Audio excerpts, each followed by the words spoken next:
Hello दोस्तों, नमस्कार। कैसे हैं आप? मैं हूँ राणा प्रताप।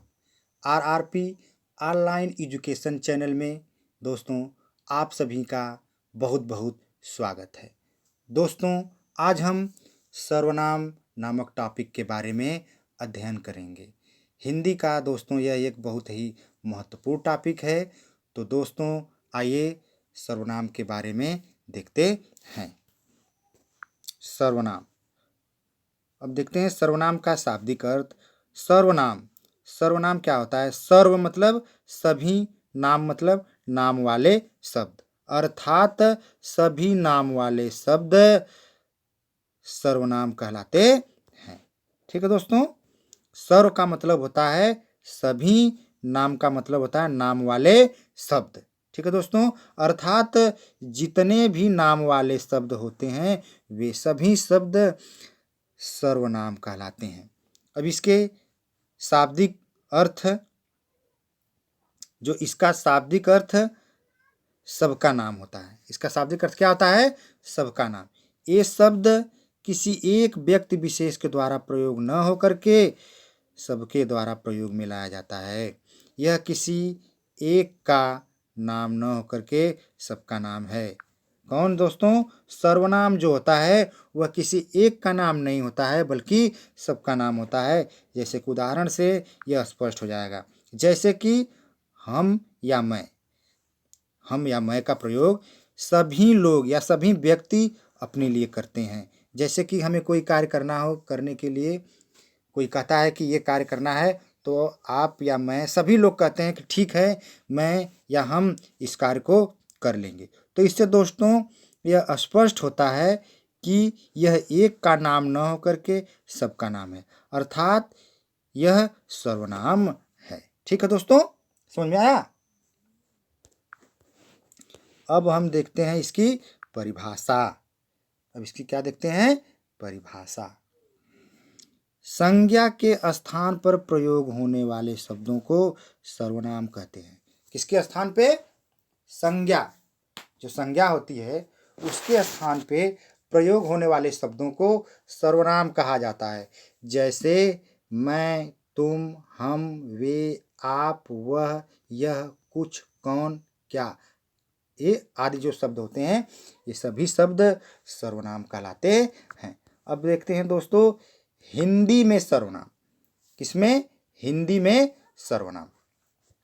हिंदी में सर्वनामों की संख्या 11 होती है। कितनी होती है? 11 होती है। जैसे कि इसमें पहला है मैं, तू, आप, वह, यह, जो, सो, कोई, कुछ, कौन, क्या। ये हिंदी में 11 सर्वनाम होते हैं। इसको एक बार और देख लेते हैं। मैं, तू, आप, वह, यह, जो, सो, कोई, कुछ, कौन, क्या। ये हिंदी के 11 सर्वनाम होते हैं। ठीक है दोस्तों, अब हम सर्वनाम के भेद के बारे में देखते हैं। भेद मतलब भाग। ठीक है दोस्तों, तो प्रयोग के आधार पर सर्वनाम के कितने भेद हैं? 6 भेद होते हैं। कौन? कितने भेद होते हैं? 6 भेद होते हैं। पहला है पुरुषवाचक सर्वनाम, दूसरा है निश्चयवाचक सर्वनाम, तीसरा है अनिश्चयवाचक सर्वनाम, चौथा है संबंधवाचक सर्वनाम, पांचवा है प्रश्नवाचक सर्वनाम और छठवां है निजवाचक सर्वनाम। ठीक है दोस्तों, कौन कौन होते हैं? पहला है पुरुषवाचक सर्वनाम, दूसरा है निश्चयवाचक सर्वनाम, तीसरा है अनिश्चयवाचक सर्वनाम, चौथा है संबंधवाचक सर्वनाम, पांचवा है प्रश्नवाचक सर्वनाम और छठवां है निजवाचक सर्वनाम। तो इस सर्वनाम के कितने भेद हुए? 6 भेद हुए। अब दोस्तों हम पुरुषवाचक, इसका जो पहला भाग है या इसके पहला जो भाग है उसको देखते हैं, पुरुषवाचक सर्वनाम। तो जिस सर्वनाम का प्रयोग, किसका? जिस सर्वनाम का प्रयोग वक्ता अपने लिए, श्रोता के लिए एवं किसी अन्य के लिए करता है उसे पुरुषवाचक सर्वनाम कहते हैं। अर्थात दोस्तों जैसे कि मैं आपसे बात कर रहा हूं तो मैं सर्वनाम हुआ, आप भी सर्वनाम हुए, और हम किसी तीसरे व्यक्ति के बारे में जब बात करते हैं तो वह भी सर्वनाम ही होता है। ठीक है दोस्तों, तो समझ में आ गया होगा। अब इसके प्रकार के बारे में देखते हैं। जो सर्वनाम होता है वह जो पुरुषवाचक सर्वनाम होता है वह मुख्यतः कितने भागों में होता है? 3 भागों में बांटा गया है। कितने भागों में? 3 भागों में पुरुषवाचक सर्वनाम को बांटा गया है। इसका पहला है उत्तम पुरुष। कौन है? उत्तम पुरुष। दूसरा है मध्यम पुरुष और तीसरा है अन्य पुरुष। तो हम उत्तम पुरुष के बारे में देखते हैं। इसका अर्थ है जैसे मैं आपसे बात कर रहा हूं। इसका क्या अर्थ है? जैसे मैं आपसे बात कर रहा हूं तो मैं उत्तम पुरुष के अंतर्गत आऊंगा। ठीक है दोस्तों, जैसे हम आपसे बात कर रहे हैं तो मैं किस पुरुष के अंतर्गत आऊंगा? उत्तम पुरुष के अंतर्गत आऊंगा। इसमें मैं, हम, मेरा, मुझे, हमारी या हमारा आदि प्रकार के शब्द आते हैं। ठीक है दोस्तों, वहीं मध्यम पुरुष के अंतर्गत देखते हैं। मध्यम पुरुष के अंतर्गत इसके अंतर्गत वक्ता जिससे बात करता है, जैसे हम आपसे बात कर रहे हैं तो आप मध्यम पुरुष के अंतर्गत आएंगे। कौन? इसके अंतर्गत वक्ता जिससे बात करता है वह मध्यम पुरुष के अंतर्गत आता है। जैसे कि तू, तुम, आप, आपको, तुमको, आपने, तुमने, तुम्हें। ठीक है दोस्तों, या तुझे आदि ये शब्द जो होते हैं वे मध्यम पुरुष के उदाहरण होते हैं। और तीसरा है अन्य पुरुष। अन्य पुरुष के अंतर्गत वे आते हैं इसके अंतर्गत जैसे कि हम दोनों अर्थात आप और मैं मिल करके जिसके बारे में बात करते हैं। ठीक है दोस्तों, समझ में आ रहा है? जैसे कि हम या आप, जैसे कि आप किसी के साथ बात कर रहे हैं, आप दोनों मिल करके किसी तीसरे व्यक्ति के बारे में बात करें तो वह अन्य पुरुष का उदाहरण हुआ। जैसे कि आप और जो आपके साथ बात कर रहा है वो, आप दोनों लोग मिलकर के किसी तीसरे पुरुष के बारे में बात करते हैं तो वह अन्य पुरुष का उदाहरण हुआ। ठीक है दोस्तों, समझ में आ गया होगा। अब हम देखते हैं दूसरा निश्चयवाचक सर्वनाम। कौन? निश्चयवाचक सर्वनाम। ठीक है दोस्तों, तो जिस सर्वनाम में निकट या दूर की वस्तुओं या व्यक्तियों का निश्चयात्मक बोध होता है उसे निश्चयवाचक सर्वनाम कहते हैं। अर्थात कहने का तात्पर्य यह है कि चाहे दूर की वस्तु हो चाहे निकट की वस्तु हो वह निश्चित होनी चाहिए। ठीक है, वह कैसी होनी चाहिए? निश्चित होनी चाहिए।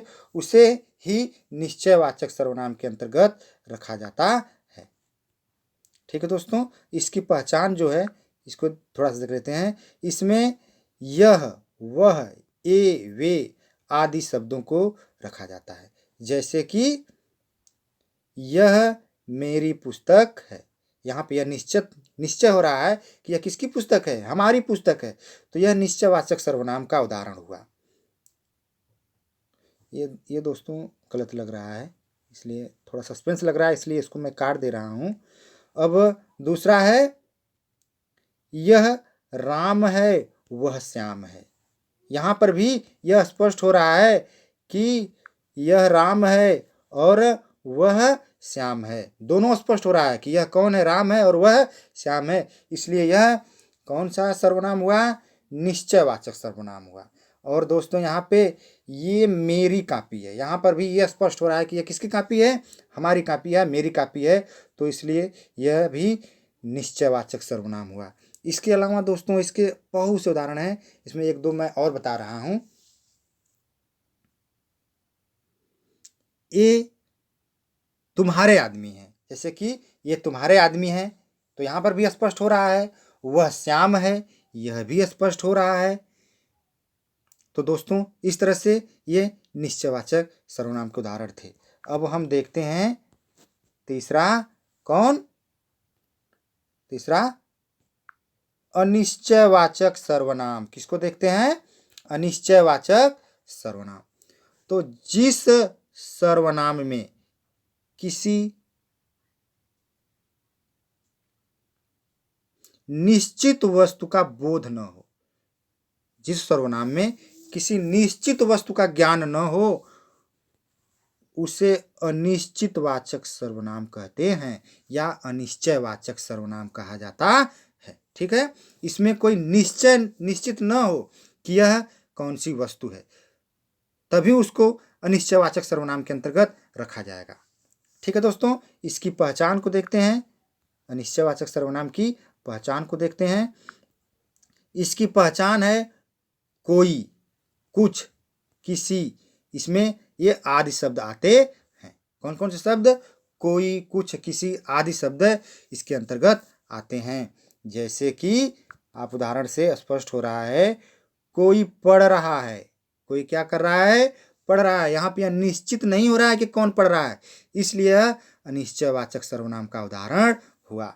और दूसरा है कोई आ रहा है। यहाँ पर भी कोई स्पष्ट नहीं हो रहा है कि कौन आ रहा है, इसलिए यह भी अनिश्चयवाचक हुआ। तीसरा उदाहरण है किसी ने आवाज दी।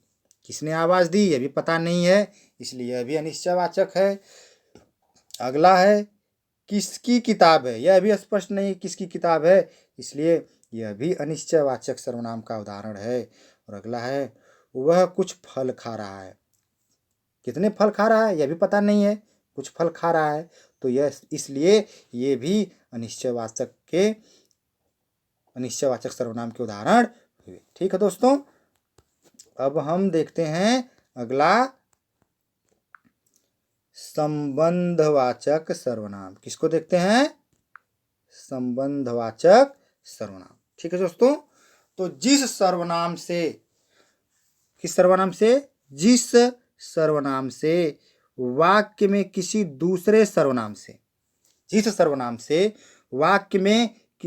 सर्वनाम से संबंध स्थापित किया जाए उसे संबंधवाचक सर्वनाम कहते हैं। उसे क्या कहते हैं? संबंधवाचक सर्वनाम कहते हैं। किसको संबंधवाचक सर्वनाम कहते हैं? कि जिस सर्वनाम में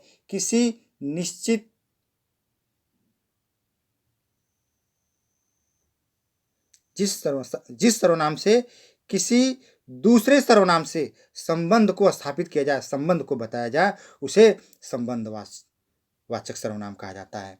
इसकी क्या पहचान है संबंधवाचक सर्वनाम की? इसमें दोस्तों जिनकी, उनकी, उसने या जो, वह, जिसने आदि शब्द आते हैं या आदि शब्दों का प्रयोग किया जाता है। किस किस शब्दों का इसमें प्रयोग करता है? जिसकी, उसकी, उसने, जिसने, जो, वह, इसमें आदि शब्दों का प्रयोग किया जाता है। जैसा कि उदाहरण से आप स्पष्ट हो जाएगा। जैसे जैसी करनी वैसी भरनी। यहाँ पे जैसी करनी वैसी भरनी दोनों में संबंध स्थापित किया जा रहा है। ठीक है दोस्तों, इसलिए यह संबंधवाचक सर्वनाम है। अगला है जिसकी लाठी उसकी भैंस। यहाँ पे लाठी और भैंस दोनों का संबंध स्थापित किया जा रहा है, इसलिए यह संबंधवाचक सर्वनाम है। अगला है वह कौन है जो हंस रहा है। यहाँ पे कौन है जो क्या कर रहा है? हंस रहा है। इस कौन है हंसने में और वह जो व्यक्ति है, इन दोनों में संबंध को स्थापित किया जा रहा है, इसलिए यह भी संबंधवाचक सर्वनाम है। और अगला है वह जो है सो है ही। वह जो है सो है ही, इन दोनों में जो है और सो है दोनों में संबंध स्थापित है, इसलिए यह भी संबंधवाचक सर्वनाम का उदाहरण है। ठीक है दोस्तों, अब आगे देखते हैं। अगला है कौन? प्रश्नवाचक सर्वनाम। कौन सर्वनाम? प्रश्नवाचक सर्वनाम। इसमें दोस्तों देखते हैं प्रश्न करने के लिए। किसके लिए? प्रश्न करने के लिए जिस सर्वनाम का प्रयोग होता है या जिस सर्वनाम का प्रयोग प्रश्न करने के लिए होता है उसे प्रश्नवाचक सर्वनाम कहा जाता है। उसे क्या कहते हैं? प्रश्नवाचक। और इसकी सबसे बड़ी पहचान है दोस्तों, इसमें प्रश्नवाचक चिन्ह लगा होता है। इसके जितने भी शब्द बनेंगे वहाँ पे आगे प्रश्नवाचक चिन्ह लगा होता है, जैसे कि आप देख रहे हैं उदाहरण में भी यह स्पष्ट हो रहा है। और इसमें प्रश्न करते हुए ही शब्द होते हैं, जैसे कि तुम किसके साथ आए हो। यहाँ पे प्रश्न किया जा रहा है, प्रश्न से जैसे कि उदाहरण से स्पष्ट हो रहा है, तुम किसके साथ आए हो। यहाँ पे कोई किसी से पूछ रहा है, तो इसलिए यह प्रश्नवाचक सर्वनाम का उदाहरण हुआ। वहीं दूसरा है वह कौन खड़ा है, वह कौन खड़ा है। यहाँ पे भी प्रश्नवाचक संज्ञा का उदाहरण है। यहाँ पे भी आप देख रहे हैं कि प्रश्नवाचक चिन्ह लगा हुआ है।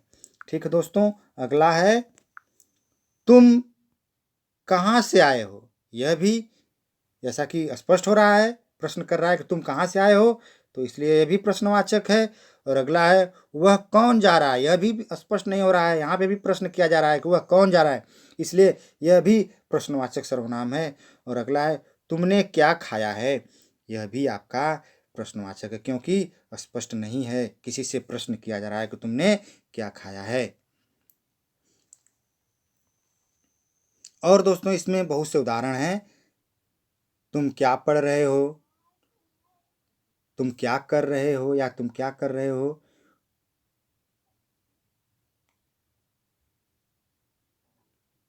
या दूध में क्या गिर गया। ऐसे ऐसे शब्द प्रश्नवाचक सर्वनाम के अंतर्गत आते हैं। वहीं छठवां और अंतिम सर्वनाम आपका है निजवाचक सर्वनाम। कौन सा सर्वनाम, निजवाचक सर्वनाम। तो इसको देखते हैं। निजवाचक सर्वनाम का रूप आप होता है। इसमें कर्ता अपने आप के लिए इसका प्रयोग करता है। कर्ता क्या करता है, इसका प्रयोग अपने आप के लिए। जैसे कि नाम से स्पष्ट हो रहा है निज, निज मतलब अपना। तो जो कर्ता होता है वह इसका प्रयोग केवल अपने के लिए करता है। ठीक है दोस्तों, किसके लिए करता है, अपने के लिए। इसकी पहचान है आप और खुद ही। इसकी क्या पहचान है, आप और खुद ही। जैसा कि उदाहरण से स्पष्ट हो जाएगा, देखते हैं। मैं अपने आप ही चला आया था। यहाँ पे देख रहे हैं अपने आप शब्द आया है ना, तो यह निजवाचक सर्वनाम का उदाहरण हुआ, क्योंकि मैं अपने आप ही चला आया, स्पष्ट हो रहा है। ठीक है दोस्तों, और आगे है उसने अपने आप ही घर की सफाई की। किसी का सहयोग नहीं लिया, अपने आप ही अपने कार्य को किया, इसलिए यह भी निजवाचक सर्वनाम है। और अगला है वह खुद ही चला आया। यहाँ पे देख रहे हैं खुद ही शब्द आया है कि नहीं आया। मैंने बताया इसकी पहचान आप और खुद ही, ऐसे शब्द इसके अंतर्गत आते हैं। तो वह खुद ही सेल्फ चला आया, इसलिए यह भी निजवाचक सर्वनाम है। ठीक है दोस्तों, तो मुझे पूर्ण विश्वास है कि आपको यह वीडियो अच्छी लगी होगी। अगर दोस्तों यह वीडियो आपको अच्छी लगी है तो आप इसे लाइक करना न भूलें और कमेंट करना भी न भूलें। और दोस्तों चैनल को ज़रूर से ज़रूर सब्सक्राइब करें। ठीक है दोस्तों, तो इसी के साथ हम अगली वीडियो तक आपसे इजाज़त चाहते हैं। नमस्कार।